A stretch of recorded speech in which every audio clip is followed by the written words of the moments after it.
Okay, kia ora koutou. So welcome along to our session on the wellbeing budget, and we have with us two incredibly experienced, well-known and well-titled economists. I think you must agree with me that their titles are something that we cannot disagree with.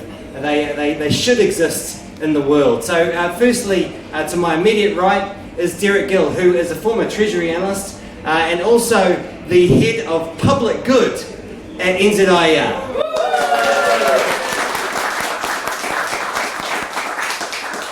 No one can disagree with public good. And on my distant right, or your left, up to you to decide where he sits on the political spectrum, is an incredibly well-known economist, Arthur Grimes, very experienced and well-known in New Zealand, a former Reserve Bank, but now he holds the auspicious title of Professor of Wellbeing at Victoria University. I don't think we could find two more well-titled people to talk about the wellbeing budget. So firstly, gentlemen, if I can ask you for just a high-level assessment of whether you think the wellbeing budget was, because the criticism has been that it's been, more branding than actual real change. And I just want to get your sense of your thoughts on that. So maybe I'll start, Treasury's the Hotel California, you check out, but you never really leave. So budgets are always simultaneously incredibly technical and incredibly political. I mean, a budget statement is inevitably a statement, a political statement. The government of the day can fail over it, they can lose power over it. So inevitably it's a political statement. One way of thinking about that is, when I was reading the budget again over the weekend, in my head I global replaced well-being with social cohesion. And I went, gee whiz, would it be any different? Right? So as a piece of rhetoric... When was social cohesion? Well, that was Jim Bolger in the 1990s. Oh, okay, a decent society stamp. Yeah. I think I remember that. And so, but governments always brand their thing. The previous government was very big on social well-being and social investment approach. And if you actually deconstructed the last national government, which was a social investment budget, it was about 150 million tied specifically to social investment scheme. If you look at this one, it's similar. To do a really sort of serious job, I'd have to go through each budget bit and assess it. But a lot of it's just packaging initiatives that got the political going and then get repackaged under this label. But the label could equally have been social cohesion or social investment or social whatever. Thanks. Arthur? Thanks, Geoff. Kia ora, everyone. Well, like Derek, it seems to me there's a smattering of substance here, and there's also a smattering of rhetoric, or perhaps more than a smattering of rhetoric. If you look at the Oxford English Dictionary, the word well-being is defined with one word, and that word is welfare. And ever since the early 20th century, we've had welfare economics, Arthur Pigou, and essentially what he defined as total welfare is exactly what we would define as well-being today. No change. So there's really, the term keeps changing, but the substance doesn't. And I'd argue that we've had well-being budgets ever since the 1890s, since the Liberal government.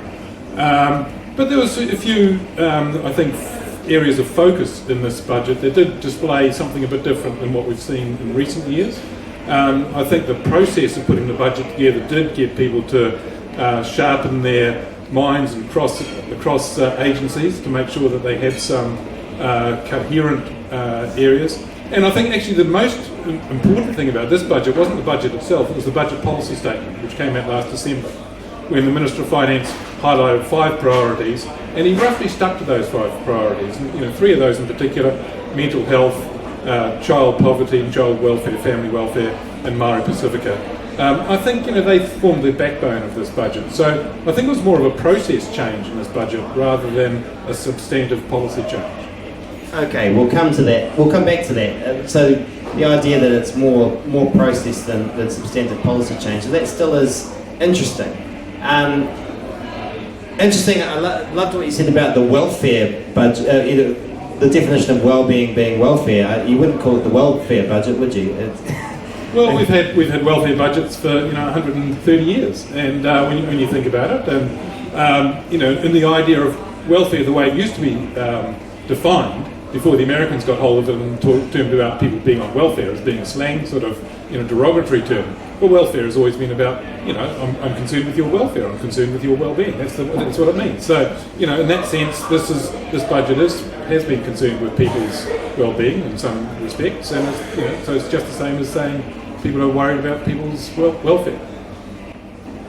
So Can I have a go at that? I mean, government is defined by multiple and often conflicting objectives.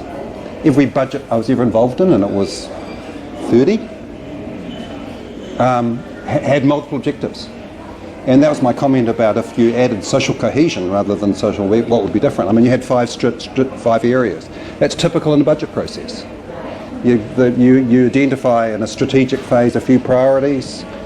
They get the money. Budgets are about, in your new initiatives phase, typically for $1 that's available, you've got $10 of bids. And the problem that you face is, you've got a certain amount of Marmite and a lot of toast, and which bits of toast get the Marmite, right? And I don't see anything in the wellbeing so-called framework that helps you decide which bit of toast gets the Marmite. yeah, interesting. I noticed in this budget there was talk of economic transformation and innovation, and that reminded me. I was actually briefly in Treasury too for my sins, and we did we had a budget on economic transformation back in 2003.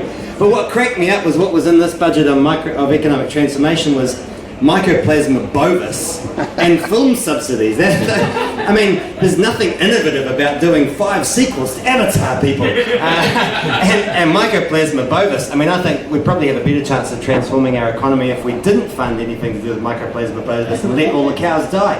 I'm joking, farmers. I apologise profusely, but you're right. There is a certain amount of branding to this. Okay, let's put on our nice, our nice personas for a moment, and if we that was my nice persona. That was your nice persona. Oh, you might not be able to answer this question then either.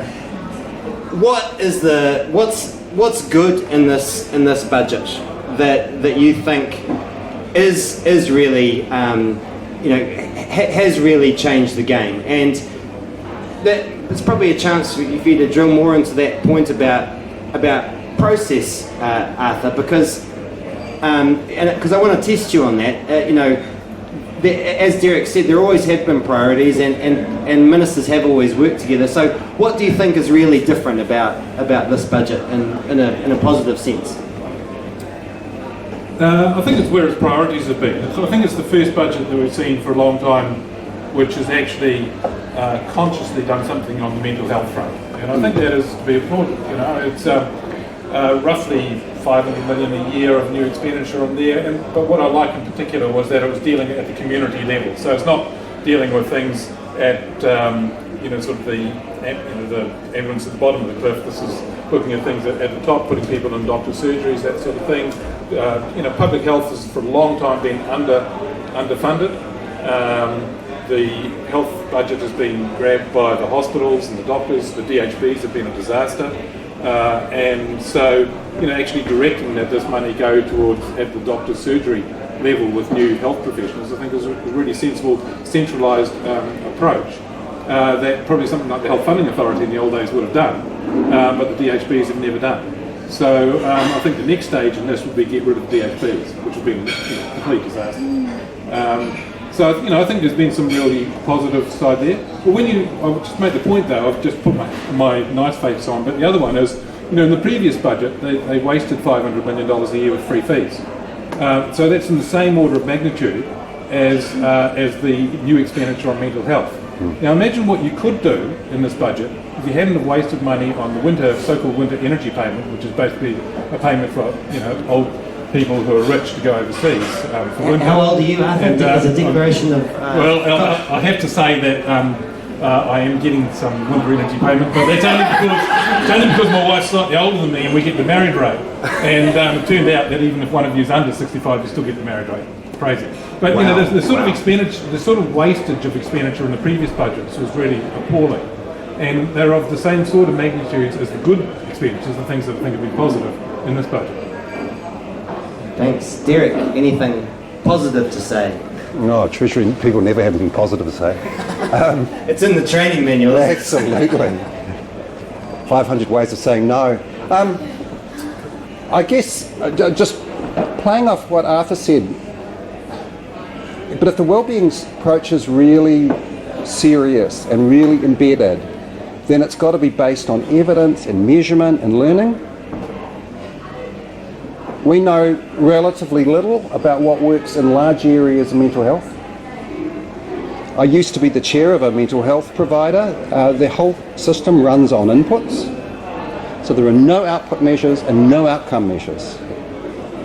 So Arthur might be right to say, yeah, it's good that we're spending this in the area because if we look at the data, I'm sure the data says this is a subset of the population that has poor outcomes. I've had some lived experience of that. But in a learning budgeting system, we'll have no idea what we get for this. Can I just come back on that? Yeah. I mean, we know from the wellbeing literature that the highest correlation, if you like, association between subjective wellbeing and the way that people rate their life, which I think is the best measure of wellbeing, one should be targeted. The highest correlation to that is people's mental health. So we know that there's a very strong link between mental health condition and overall subjective well-being. As Derek said, we don't have a lot of evidence about what works in mental health, but to the extent that there is, and the UK literature shows this, is that the interventions on things like cognitive behavioural therapy, etc., have probably got the best bang for the buck of any kind of intervention to lift well-being. It doesn't work for everyone, but it's a low-cost intervention that has pretty widespread effects. And that's an evidence-based approach based on an explicit sort of wellbeing framework. Now that's a very different framework to the one that Treasury is using here, which is just a scattergun framework. I just want to press you a little bit more on that, Arthur, around measurement of wellbeing. I mean, do you think, because there's been a lot of questions about how robust the measures of wellbeing are, and also some questions about whether it should be even something that governments should target. Should we be trying? Should a government actually be trying to improve our happiness, or is the government's job just to stick to its knitting, make sure that our sewage pipes work, and let us find our own ways of generating happiness? I'm interested in your response on that. Yeah, well, I mean, it's very interesting around the world. When we look at the approaches to well-being, it's basically been a centre-right initiative around the world. David Cameron said at the time we looked past GDP and we looked at GWB, general well-being, put the whole process in place in the UK on that. Sarkozy led the Sarkozy Commission, which was led by Stiglitz and Fitoussi, which he got into to write that, which has set the scene for a lot of the well-being side. In Australia, under John Howard, the Australian Treasury had the Treasury Wellbeing Framework from the early 2000s. So this has generally been a centre-right initiative around the world to actually say, no, it is government's role to improve people's well-being. I think that's fair enough. I mean, governments have to do something, or they could do nothing if you're an ACT member, but it seems to me that they have got a role to make people's lives better. And well-being is the way I look at well-being, and the way that most of the economics literature looks at well-being, saying, ask people themselves how good their life is. Okay, an overall assessment, subjective well-being, on a scale of 0 to 10, how good's your life these days? When you look at those measures, they're very intuitively plausible. The countries with the highest well-being are the Scandinavian countries, Netherlands, and Canada, Australia, New Zealand. They're places you'd want to live. Places like the US have lower well-being, if not such good places. Places at the bottom end of the scale are Mali and Chad and Syria and things like that. These look sensible. Rich people are happier than poorer people, all are happy. So there is an actually explicit way of looking at these things now. There's a huge amount of economics and econometric and sociological and psychological literature on this, saying we have got some definite targets we can put in place here, but it's completely different to the scattergun approach that Treasury and Stats New Zealand have implemented with the Learning Standards Framework and Indicator Data Row New Zealand. Which has a whole bunch of indicators. Yeah, well, if you've got 61 indicators in the case of Treasury, you've got 0 indicators. If you've got 120 in the case of Stats New Zealand, you've got negative. I'm going to counter to that is, the state, I think, has a legitimate role to provide structured, reliable information about the state of the state and the state of New Zealand. And at the moment, it is scattered all over the place. Every time you begin a piece of work in a domain, you spend about the first, day just getting the data together, the existing data.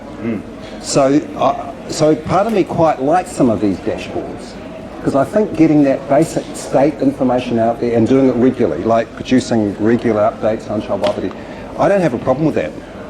My problem is, like Arthur, if you've got how many? 78 or 112 or whatever it is, it just doesn't help. Right? It comes down to which pieces of toast get the Marmite. 112's no use. If I can just take it further. So it's interesting this government has got some really fantastic targets, I believe, on child poverty. And I think it's great. They've set their story out there and say this is the current states of child poverty now on 3 different measures. In 3 years' time, we're expecting to fall to this rate, and in 10 years' time, we're expecting to fall. And that gives them a really strong framework, if you like, for thinking about what they need to do to reduce that. Interestingly, the last government had the Better Public Services targets, which had at least 9 wellbeing targets on things like rheumatic fever reduction, recidivism reduction, a number of NZIER passes, all these sorts of things. Really clear wellbeing targets that this government scrapped and didn't replace.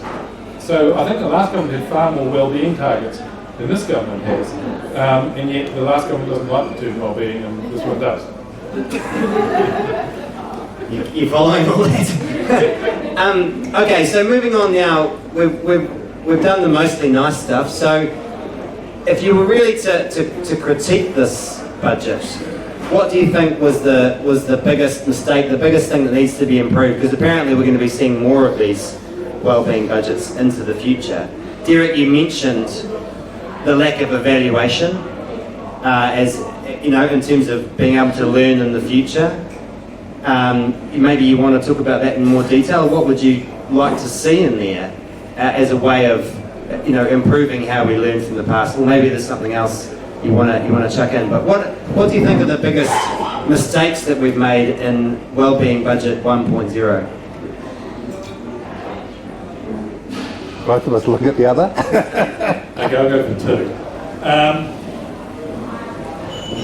One of them, which was actually Grant Robinson pointed out himself, and to his credit, he said, really we only apply this framework to new expenditures, and in future we need to apply it to the existing baseline expenditures. So, and I think that's fair enough. This is an iterative process, a fairly new minister, and so what I really would be hoping is that they do apply this framework to baseline expenditures as well, and hopefully get rid of some of their really undesirable expenditures from the previous budget and the 100-day package. That would be fantastic. The second one is actually evaluation, but I'll give you an example. When successive governments have been just terrible at introducing new large policies without thinking about how they'll be evaluated and while they're putting them in place. And the evaluation process needs to be put in place as part of the planning for the process. So we did a huge amount of work, for instance, on the Warm Up New Zealand package on the insulation scheme that the last government put in. And they only thought about evaluating it after they put it in. And so then you have to go back and retrofit all the measures and things like that. And you could have so easily have done that in a way that staggered the implementation, so you could do it before and after, a proper sort of statistical sort of approach on that. Now the same thing could be done with the mental health practitioners side, going across different GPs, surgeries, etc. Implement that on a staggered basis and look at outcomes before and after, rather than just do it on sort of a random basis without any evaluation. So, your first point there is around, but the budget is business as usual. Really hard to shift the dial on wellbeing when you're spending, for example, an extra $1 billion a year on health, an extra $1 billion a year on super each and every year. And your second point on evaluation there. Incidentally, that Warm Up New Zealand grant, from memory, was incredibly cost effective and potentially great for wellbeing. Is that right? Yeah, but not in the way that they expected. Yeah. Which was the really interesting thing. Not for climate change. It did nothing basically for energy use, which is what all the engineers thought because they didn't understand economics. And but what it turned out to be, and the health effects weren't that strong on asthma, but it actually turned out to be the main health effects were keeping older people alive. And that was the biggest bang for the buck. And no one had sort of thought about that in advance. So evaluation really pays off if you do it properly. And insulation too, if you're trying to keep old people alive.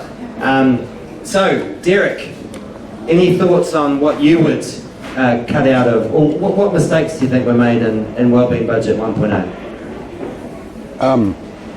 Well, I think the 2 points were made are spot on. I mean, I joined the Treasury in 1979 and I was told don't be afraid to have a go at the base. And budgeting is still back where it was in 1979 in that sense. And the obvious one for me is New Zealand super reform. It's the subset of the population where poverty is the lowest, and it's completely ring-fenced off from this process. And until you get into till the process is throwing up those questions, then you're just arguing about a bit of Marmite at the margin, right? Incidentally, what would be your preference for super reform? Would you put the age up or means test? It's interesting because I was in the Treasury at the time. If we'd only added in an additional recommendation to a cabinet paper in 1991, which just indexed the age to life expectancy, I think about 60% of the problem goes away. Indexing to wages rather than to prices rather than wages would get rid of most of the rest, but that's going to get harder now that benefits are indexed to wages rather than prices. Yeah. It's made that adjustment way harder. So, and in fact, I think it's made achieving a kind of intergenerational well-being way harder, actually. The second point I was going to speak to was just on the kind of evaluation and learning. I mean, what the approach the Treasury's adopted tells you a little bit about where to look, but doesn't tell you anything about what to do. And what's kind of missing in the middle of that system is the equivalent of, best practice. We know that, you're talking about CBT, sort of, there's not the body of evidence about what we know about what's effective in certain domains. And I don't see anything built into the system as it's been designed to. So Treasury has got this cost-benefit analysis called CBACS, which is a useful step ahead, except most of the measures are fiscal measures, not welfare measures. They're mainly measuring welfare, fiscal payback, rather than well-being returns. But CBACS with a kind of a glossary about what we know about what's effective would be progress. Well, and that is an excellent segue onto my last question, which was really going to be around if you were to, rewrite this progress, start with a blank sheet of paper, what would you do differently? And my context for this is actually around CBACS, because fun fact for anyone who's never been near Treasury, this CBACS that Derek was just talking about came out of National's social investment approach, which seems to me to actually have had more impact on the budget process than this well-being idea, in terms of it brought real rigour to that conversation about we're willing to invest if we get the payback. Now the trouble with National's approach was that they said we only mean that fiscally, as you said, Derek. In other words, we're willing to invest if we can reduce future benefit payments or future health payments from the state. So it was only if there was a fiscal payback, not if there was an economic payback or a societal payback, that they were willing to invest. So I think actually that that process, if broadened, could potentially be a bigger step forward. And it appears you agree with me, so you've kind of preempted this whole question. But maybe Arthur can answer this first, and then if you have anything else to add, Derek, you can leap in. Yeah, exactly. I mean, I agree entirely with this approach, and If you look at what's been done in the UK with the Green Book, which is their version of the CBAC's manual, their CBA approach, they evaluate programs based on their contributions to subjective well-being, the measure that I talked about. How do you rate your life? And then you can work out what's the monetary equivalent of, say, improving mental health, or the monetary equivalent of having more access to social support, or this sort of thing. So that's being done already in other countries. It's been done very well in the UK. And I have to give Treasury some plaudits here, is that they're working on doing that, in enhancing the CBAC's model here to do exactly that. And what that says is that actually if you do have a target which is basically to maximise people's subjective well-being, the way people rate their lives, you actually have a common metric that you can look across all these different programs, whether it's education or health or whatever, cultural lands or whatever. You can actually see that these things are improving people's lives, the way they rate their lives. So this is the area that I think will go forward. Treasury is doing some really good work on this, which is being informed by the UK work.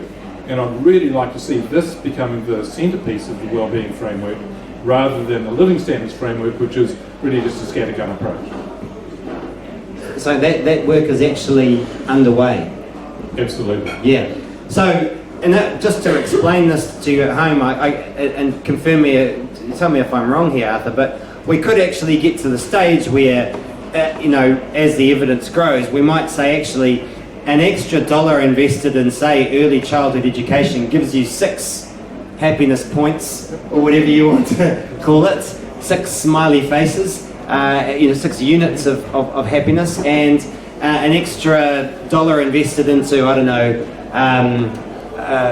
winter heating payments for the elderly, as you mentioned, gives you 1 happiness return. That we might get to that sort of stage of rating things. Yeah, and this is what other countries are doing already. New Zealand has sort of talked about, again, part of the rhetoric, that we're ahead of the world. We're not. We're trailing other countries that are leading in this wellbeing approach.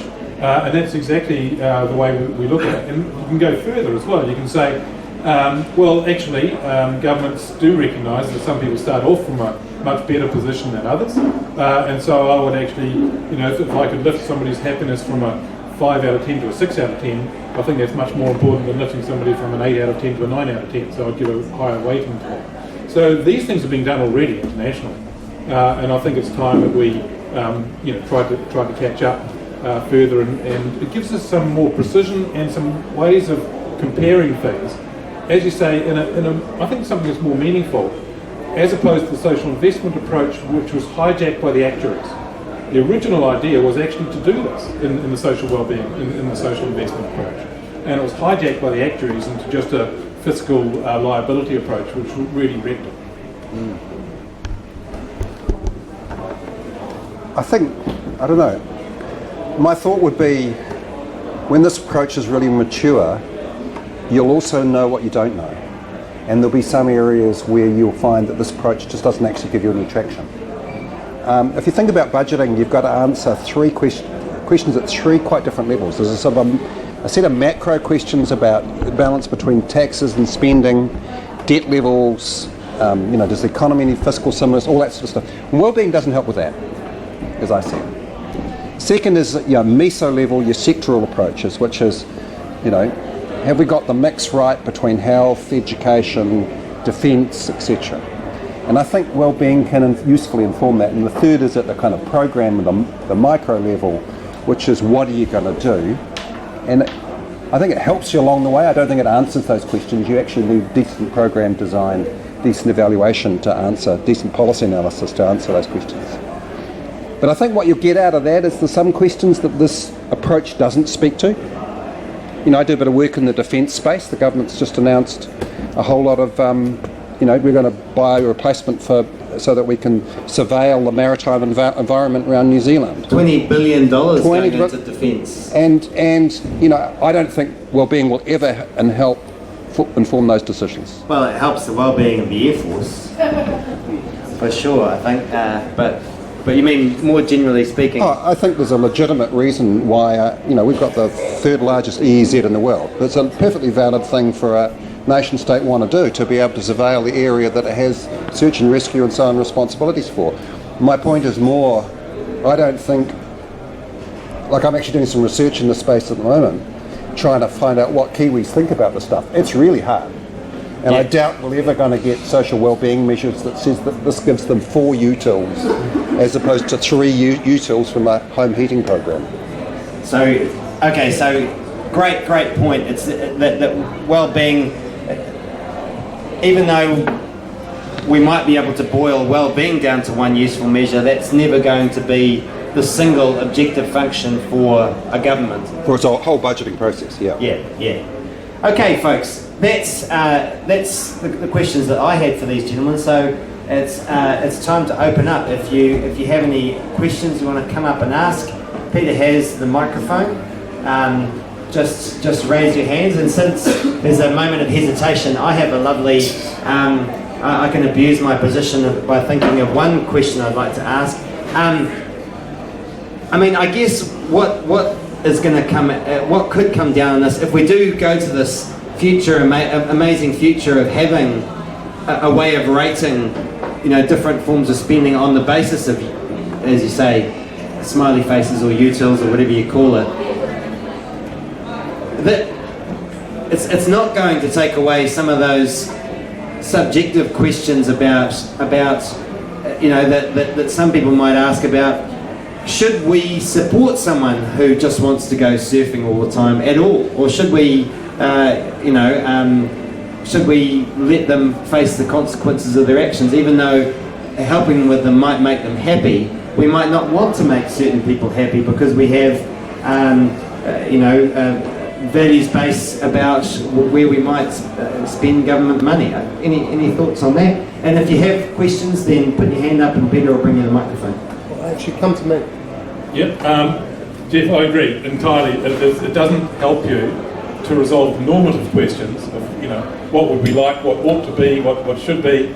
It helps you to solve some of the positive questions of what would this contribution be to the surfer's well-being, as opposed to this really hard-working person's well-being over here. And in fact, I have some of my students here who heard me talking exactly this example of surfers versus others in terms of who's it's not up to the policymaker, or it's not up to the advisor, if you like, to say we should be supporting the surfer as opposed to the hard-working person. It's a normative question. That's not going to solve that particular issue. And nor is it, I have to say, going to solve the sorts of things that Derek rightly pointed to. There are some things that we won't measure with well-being, such as should we have surveillance of our economic zone, etc. So it's a tool in the armoury. It's not the entire armoury. Any thoughts there? And I go back to my opening comment. Budgets are inherently technical and political. You can't take the politics out of budgeting.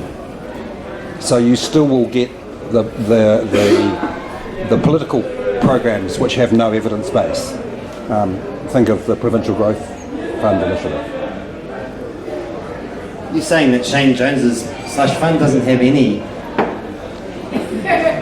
evidence base behind it? The history of successful regional development projects is like the history of Italian war victories. The last Italian war victory was about 200 AD.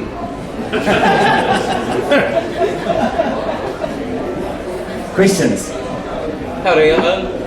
With well-being, we seem to talk a lot about the case of how it affects people, but we live in an environment, we have existential threats of climate change, we have councils talking about ecological crisis as well as environmental crises.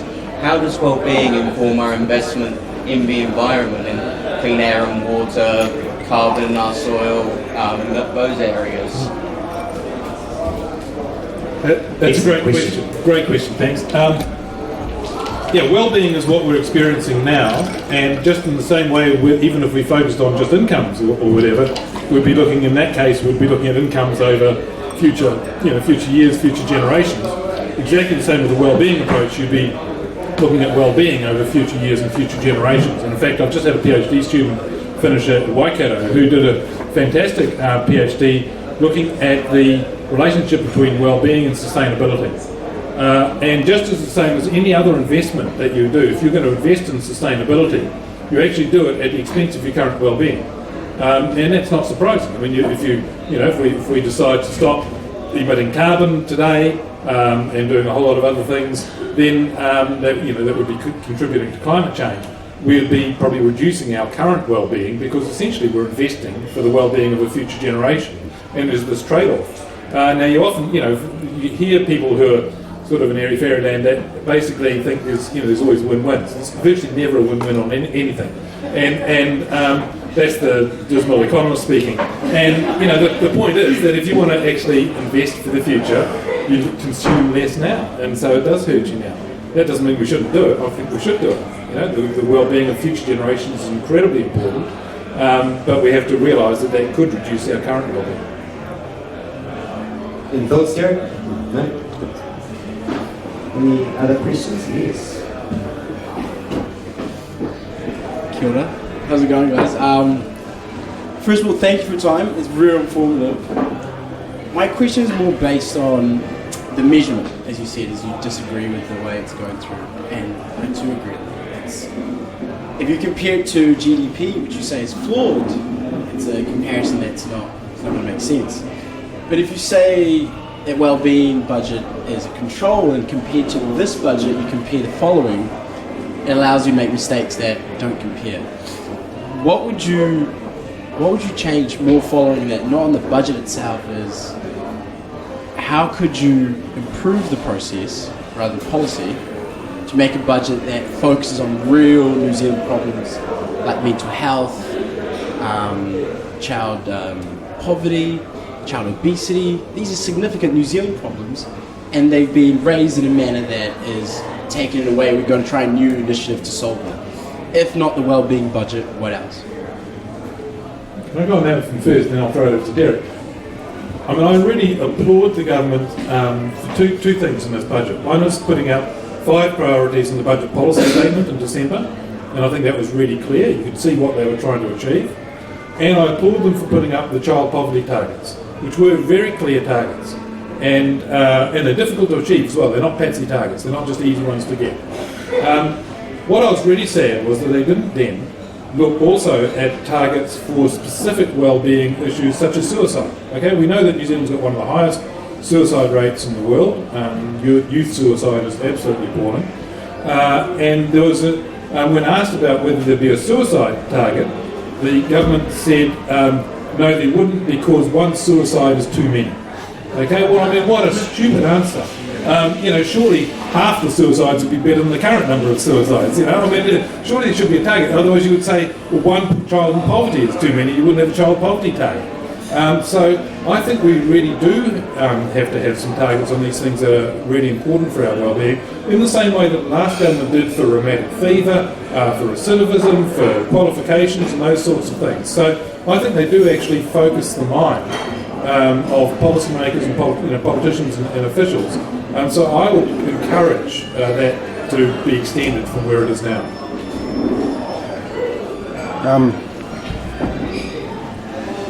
Well, I've written a book on the use of targets, and I disagree. And the basic problem is, the technical problem is synodage, so that you have categories of problems. What gets measured gets managed. So the conditions under which you can set a target where the thing that you can measure is a good, reliable measure for what you're trying to achieve are quite rare. Goodhart's law is the example in economics. As soon as you know from your Reserve Bank days, as soon as monetary policy started targeting a particular monetary aggregate, as soon as it had high-powered incentives attached to it, the relationships between anything and the real economy broke down. So there are real problems with target land.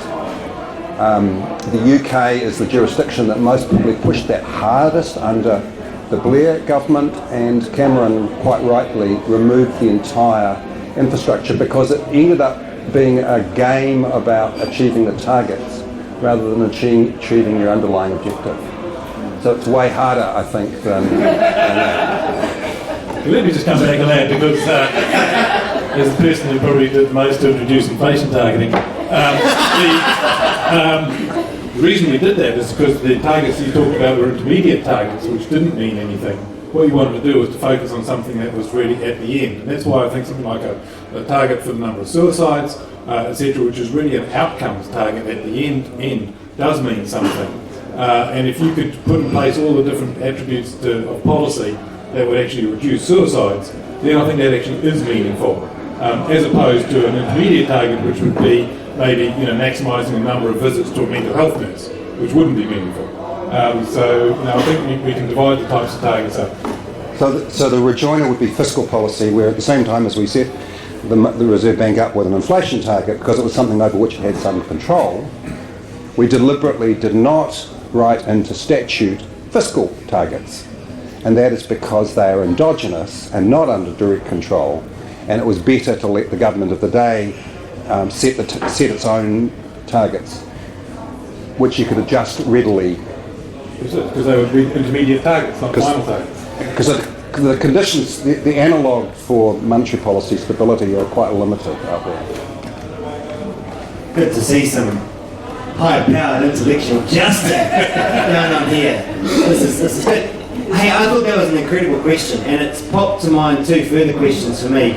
If you guys want to ask questions, just come up to Peter by all means. But following on from that, one thing that came to mind as a result of that is we currently have a system which treats two different kinds of expenditures differently. You build a school, because we're going to have that school for 100 years or 50 years or whatever, we call it an investment, and we treat it differently in our budget process than we do with our spending on teachers, right? Now, could we get to a stage where a certain, to take the social investment idea to its extreme, where a certain form of expenditure by the government creates such a tangible asset, for example, say early childhood education. If we could show that early childhood education had such incredible returns on investment, and we set a very high threshold for this, could we start to say, well, actually, maybe we need to change the whole way we look at that split between investment and current and capital expenditure, and subvert the whole budget process in that vein? So you're arguing for the abolition of slavery, or the restoration of slavery? Okay, carry on. Take me through that logical conclusion. So if you're going to invest in early childhood education, and you're going to be able to ensure that you have a return, you have to be able to control the asset. So another word for that is slavery. Oh, good answer. So that's the difference. As an investment, you acquire an asset which you can realise, and you can dispose of it. Whereas when you're doing something like making a welfare payment or spending, or I never call it investing. When you do spending on early childhood education, you're making a payment which will generate benefits into the future, but it's not an asset that you can realise. That you don't own it. That's a very legalistic way of looking at it. I would think investing in human capital is, building human capital. A change in capital is an investment. That's how we define investment in economics. So you are investing in human capital through early childhood education, etc. Just because you don't retain ownership of it is the end there. That's a legal issue as opposed to an economic issue. You can build human capital, and it should be thought in that way. But that's essentially what the social investment approach as first envisaged in Treasury in 2001 was. It was about putting government expenditures as investments in the future of well-being of people. We used that word, well-being, back in 2001. And it was only later, when it was subverted by the actuaries, that it started being thought of in fiscal liability terms. That it actually started out as an investment approach, building things like human capital, through appropriate state programs. So there was a document once that talked about social investment and well-being in the same document. This is like one document to rule them all. Absolutely, yeah. Well, and it's really interesting. In 2001, you had both the Treasury writing about this, Veronica Jacobson and others, and it's on the Treasury website now if you want to go and get it. And also the social report from the Ministry of Social Development in 2001 as well, which again explicitly talked about well-being and the importance of making trade-offs across different domains, etc. So these ideas have been in the milieu for quite a while. Another question? So you talked about how you kind of measured well-being as how somebody rates their own happiness. So my question to that is, do you think that's the best way to measure that? Because you might find that somebody who's living in a low socioeconomic area who might have access to less government support may rate themselves, say, a 6, and then somebody who's living in quite an affluent suburb and has a lot of resources may also give themselves a 6, and you're implying, I guess, kind of that their well-being's at the same point. And with this question, I want to reiterate that I'm not saying, obviously, that wealthy people don't have problems, because that would just be foolish of me to say. But do you think that's the best kind of way to measure people's well-being? Yeah, I mean, it turns out there's an incredibly strong relationship between income and how people rate their lives. On average, richer people rate their lives much better than poorer people. Richer countries rate their lives. People in richer countries rate their lives better than people in poorer countries. People who lack freedom rate their lives worse than people who have freedom. Human rights are incredibly important. These sorts of things. Everything you look at, every single thing that you look at, whether it's physical health, mental health, income, to some extent education, they all relate to this measure of life satisfaction, broader life satisfaction, in exactly the way that you would intuitively think they should. So it's been shown around the world that this is these are very valuable measures.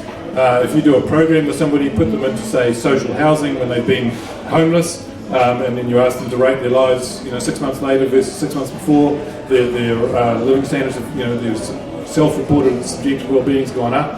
I mean, this is a very powerful tool. So I think there's a huge amount of work done in the psychology literature, the economics literature, and other areas which show that there's a really valuable tool that we can use. It shouldn't be relied on solely, but it's a very powerful tool. I'm definitely a 6. any comments, Terry? I couldn't add to that. No?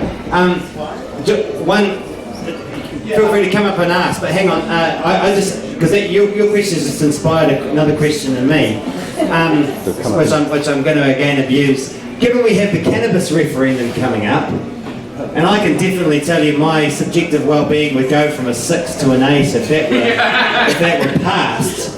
However, perhaps that's not actually making me better off. I mean, I feel like I'm better off, but perhaps I won't live as long if I were to, increase my consumption. How do we think about that in well-being terms, particularly since we have a budget, since we have a government that is trying to reduce child obesity, as you mentioned, trying to reduce the impact of alcohol and cigarettes and all of these sorts of things on public health harms. Any thoughts on that from a well-being perspective? Yeah, I think this is one of the trickiest areas for well-being economics to deal with.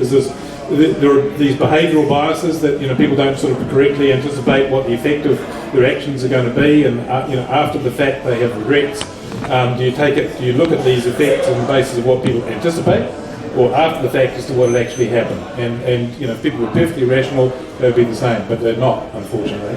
And I think the cannabis referendum is I think, almost the best example of this, because we know that people who smoke cannabis, especially if they're young, are more likely to get schizophrenia and other psychoses, which are incredibly bad for people's well-being. And yet they may think that in advance that it's going to be good for their well-being. So I think this is a really tough area, and it does bring into the issue as to, okay, how paternalistic do we want to be? That's one issue, and I think that's a valid sort of issue on the political spectrum where people might want to debate.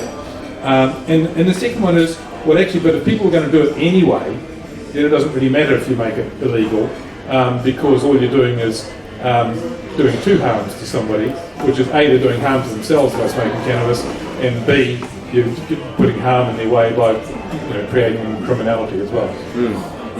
Any thoughts, Geoff? I'm going to tell a joke, which is loosely related to it. I was once in a cabinet committee as a core advisor, and the minister said, Is it true that 66% of young people have smoked marijuana regularly by the time they've finished university? And there was a stunned silence around the room, and everyone, and I couldn't resist, and I said, well, it would appear, Minister, that 66% of people don't want to answer on the basis they'll compromise themselves, and the other third don't know. Great, next question. I'm building off your answer to the previous question. It falls under what it sounded like was the definition of GDP being a measure of well-being. And if that's regarded as being flawed, as the monetary could be different ratios. A high percentage could have high income, because if I'm correct, could be wrong, that high GDP is assumed high well-being. That's the correlation. It's now being like, oh, that's probably not right, we're having another measure. Is that what you were saying? Is that the... Can I just check, are you one of Arthur's students? No. There's about 3 areas here that are really fascinating things. First of all, on average, richer countries which have high GDP per capita, the people tend to be a lot happier than countries with low GDP per capita. So even though GDP is not a measure of welfare, we do know that countries that produce a lot per person are a lot happier than countries that don't produce a lot per person. Now that's not too surprising, because what we consume and etc. is really important, and also we observe what other people in other countries consume as well. So, and I'll give the example of New Zealand and Australia. When Australia was doing so much better than New Zealand, sort of 10 years ago, people here, even though New Zealand wasn't doing too badly compared to the rest of the OECD, because Australia was getting richer a lot faster than we were, we felt really bad, because it was a relativity situation, in relation, right? And that actually reduced our well-being in New Zealand, because we saw the Australians, doing better. Once Australia started doing worse, we started feeling better. So these relativities are important, and you can't avoid the need to keep getting richer as a country if other countries are getting richer. Otherwise your population is going to feel really bad. So that's the first part, in terms of well-being, right? Well-being does relate to your incomes per capita. Secondly, however, it's not the whole story. So when we look at the richest countries in the world, sure, Norway is about the richest, and they're both the richest and the highest well-being, but so are Denmark, Finland, Sweden, Canada, Australia, New Zealand, etc., which are not quite as rich. And then you've got some really rich countries like the US on average, which are a lot less happy than people in New Zealand on average. Now, none of us would be surprised at that, I think. I mean, who would want to live in the US? But it's, or in Britain, which is a lot richer than us, but who would want to live there? So there are other things that affect our well-being over and above GDP. And I'll quote from 1973 two subsequent Nobel Prize winners, Tobin and Nordhaus, who wrote a fantastic paper on economic well-being back then, and said, GDP is not a measure of welfare, every economist knows that. And of course every economist does know that, and there has been this ridiculous straw man put up that governments in recent, over time have only looked at GDP. I've never seen any government that's only looked at GDP. I'm sure Derek could bear that out at his time in Treasury. So, but GDP is important, GDP per capita is important, we need to keep generating income, but it's not the sole story. Yeah, that's fine. Great, thanks. Oh, I'm sorry, we've only got time for one more question. Sorry about that. It's on you. You're going to make this good. All our well-being depends on it. No pressure. I don't think this works. Yeah, it is working. It's for the I'm quite surprised by what you've said about the correlation between GDP and well-being. And well, first, I come from France, and there's been this soundbite that's been repeated to us for years, that if you ask people in Afghanistan to rate their life, they will give their lives a higher level than France. And that's been repeated to us for years now. It's just constantly coming back. And another thing I think about is that if you look at China is less rich than the United States, but their situation is improving compared to where they were, and they have no liberty. But they rate their lives higher, much higher than they would in the United States. And we have this general trend of course, we're in the West where we have richer countries, richer GDP per capita, but we have the highest suicide rates. In the US, they have this opioid epidemic with tens of people, 1,000 people dying. So Yeah, I think GDP is a bit overrated. And just to finish off, a little comment about the definition that I believe is more relevant about well-being, and it comes back to the example of this guy who surfed or smokes pot. I think that people tend to confuse happiness with joyfulness, whereas happiness is more about fulfillment.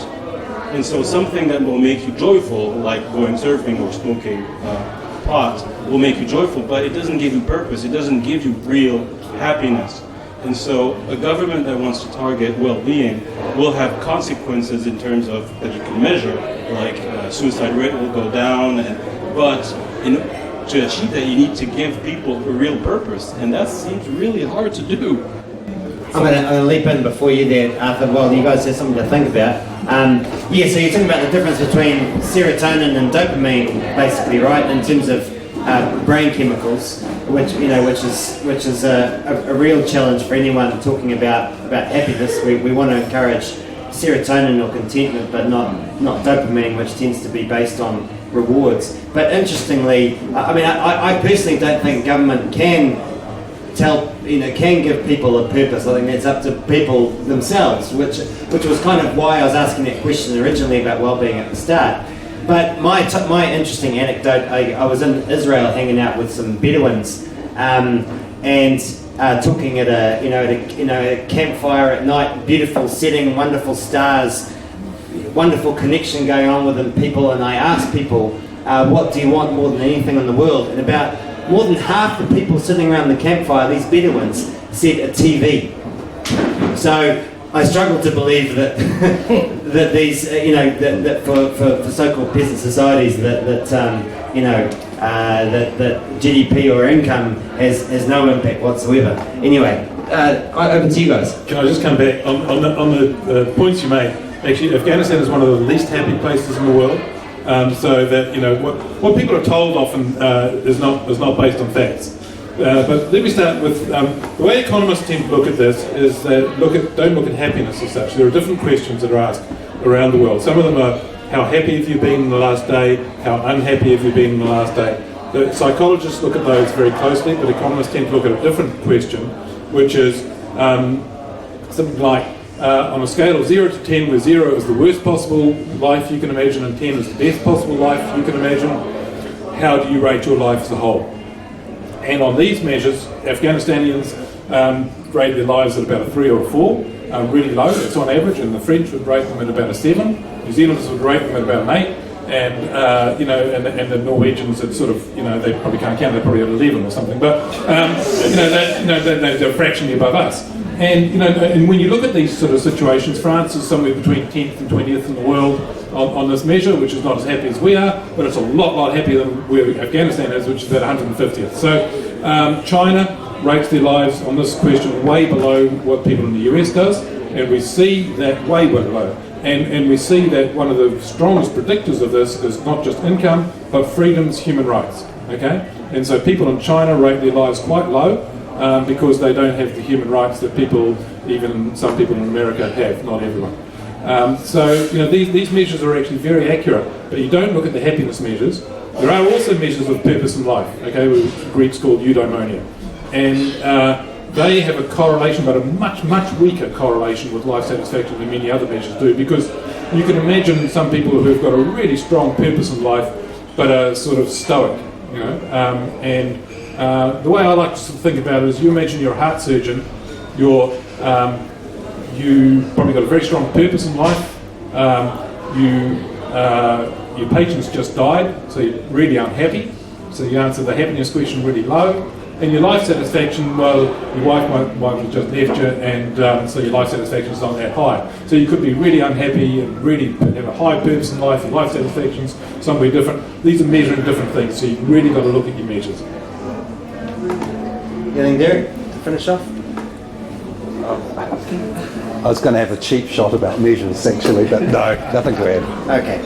Okay, folks. So that's the final question. We're just going to wrap up. Given we live in a world of short attention spans, we're going to do a quick thing for the internet about what we learnt at school tonight, folks. So I'm just going to give each of these gentlemen basically a minute to talk about how they rate the wellbeing budget out of 10 and why.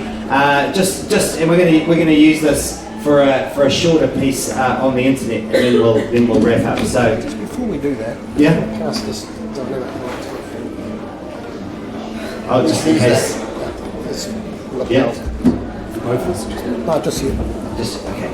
So, gentlemen, how would you rate the wellbeing budget out of 10 and why? Oh, when I went to primary school, you used to get reports that said could try harder. I think I'd give it a sort of if I was at university, a C maybe.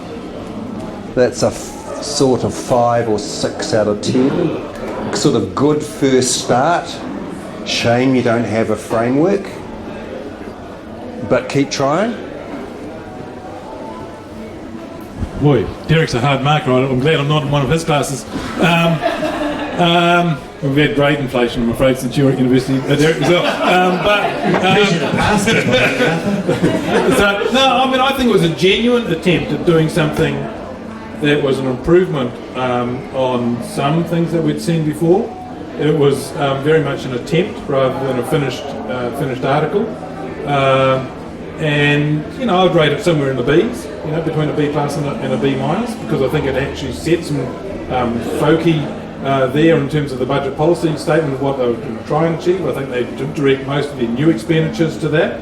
And it's not really up to us as non-politicians to say this is what you should be concentrating on. And I think they genuinely, saw mental health, child poverty, Maori Pacific outcomes as being very important. And I think climate change. I think that's great. And then they went about and did something about it. So they could have done a lot better, but they did genuinely address the questions they set out for themselves. And for me, my school reports all contain the word interesting. And I would say that applies to the wellbeing budget as well. What I've taken away from this conversation is that kind of long-term goal that actually we could potentially get to a world where we know that if we spend $1 here, we get 5 units of happiness, and if we spend $1 over here, we get half a unit of happiness. And hopefully, if happiness is what we're really concerned with, which I'm still questioning after this conversation, but if that is what we're after, we'll see money shift from those low-performing areas to the high-performing areas, and we'll all be happy. Hooray! Thank you very much to Derek Gill and Arthur Grimes.